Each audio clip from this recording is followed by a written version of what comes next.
जय Shivray sir. जय शिवराय. बोला.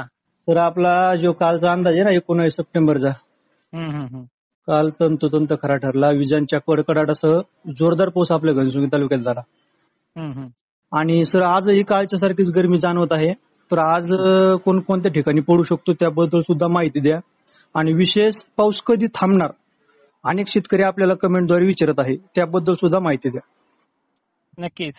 कालचा alert जो दिला होता मागच्या 2 दिवसापूर्वी तो एक देखील सक्सेसफुल झालाय आणि तो मराठवाड्यासाठी, पश्चिम महाराष्ट्रासाठी आपण पाहिले की बऱ्याच ठिकाणी बातम्या देखील त्या पावसाच्या न्यूज देखील येत आहेत. आता हे 2 महत्वाचे प्रश्न आहेत. आजच्या पावसाचं सांगायचं म्हणलं तर आज सुद्धा नंदुरबारच्या काही पूर्वेकडील भागांमध्ये, अहिल्यानगरमध्ये सुद्धा लवकरच विजांचा कडकडाट सुरू होणार आहे. त्यामध्ये जे काही आपण संगमनेर म्हणतोय, संगमनेरच्या दक्षिणेकडील भाग वगैरे हे या टायमिंगला कव्हर होतील. आणि परिसर असा आहे की आजचा पाऊस जो आहे तो स्थानिक वातावरणाचा आणि गरमीच्या लेवलचा असेल. तो प्रत्येक जिल्ह्यामध्ये 10%, 20% भागांना तो होईल. सर्वदूरची व्याप्ती ह्या पावसात राहणार नाहीये. आणि ही परिस्थिती जी आहे ही पावसाची ही ढगफुटी होणं, कुठे मुसळधार पडणं, काही ठिकाणी नुसतं वाजणं, पण पडणं मध्यमच, ही प्रक्रिया ह्या पावसाची आहे. आणि गरमी तर अजूनही उद्याचे दिवस कळकळ करणारीच आहे. आणि उष्णतेमुळे या पावसाच्या टायमिंगमध्ये फरक देखील पडू शकतो. आजचा पाऊस नांदेड जिल्ह्याच्या उत्तरेकडील भागांमध्ये, उमरखेड परिसरामध्ये, हातगावमध्ये पण होणार आहे. रात्रीच्या वेळेला परभणी, लातूर, बीड जिल्ह्यात काही ठिकाणी बरंच होणार आहे. त्यानंतर जळगाव, धुळे पण आजही संध्याकाळी आहे. आणि तुमच्या माध्यमातून सरळ सांगण्यात येते की 21, 22 आणि 23 सगळ्यात कॉमन तारीख 22 आणि 23 आहे. ह्या दिवशी दिवसा पण पाऊस पडणार आहे. जी काही संधी मिळते ना आता काही काही ठिकाणी दिवसा, त्या दिवसामध्ये मिळणार आहेत. त्यामध्ये मराठवाडा, खानदेश, पश्चिम महाराष्ट्र आहे आणि विदर्भातही बुलढाणा जिल्हा, वाशिम, हिंगोली यासारखे, थोडंफार यवतमाळ, काही प्रमाणात अमरावती, काही प्रमाणात चंद्रपूर, वर्धा पण आहे.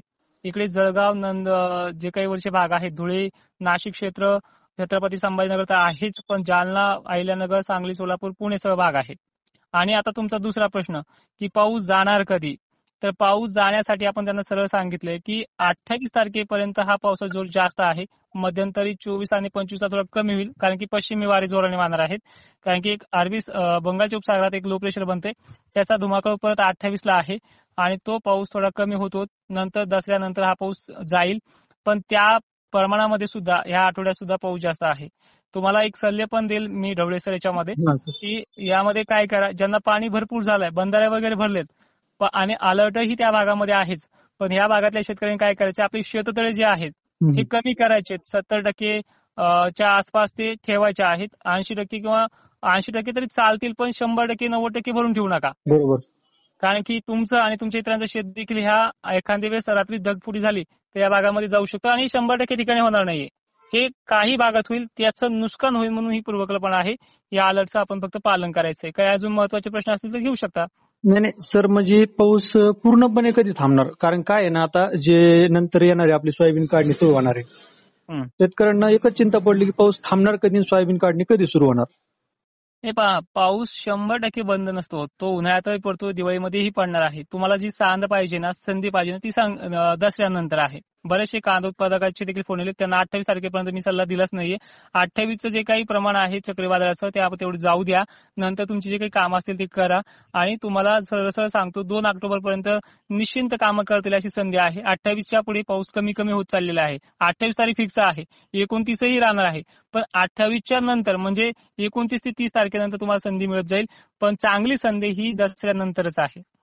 सर तुम्ही जे बोलले आता की 21, 22 आणि 23 सप्टेंबर या 3 दिवसामध्ये दिवसा सुद्धा पाऊस पडणार, म्हणजे पावसाचं प्रमाण वाढणार आहे का या 3 हे दिवसामध्ये? पहा, कालच्या 19, आजची 20 आणि 21 यामध्ये दिवसा पावसाचं प्रमाण जे आहे ते पश्चिम महाराष्ट्रात आहे. बरोबर. ठीक आहे. आणि 22-23 मध्ये बीड, जालना ह्या परभणी सारख्या भागांमध्ये दिवसा पाऊस पडण्याचे चान्सेस आहेत. दिवसा म्हणजे दुपारनंतर अशा प्रमाण आहेत. मराठवाड्याचा आणि पश्चिम महाराष्ट्र आपण यामध्ये समावेश करतोय. आणि अजूनही तुम्हाला काही माहिती हवी असेल तर पण एक्स्ट्रा कडून ती आपण देण्याचा प्रयत्न देखील करूया. चालतं सर. ओके. धन्यवाद सर. नक्कीच.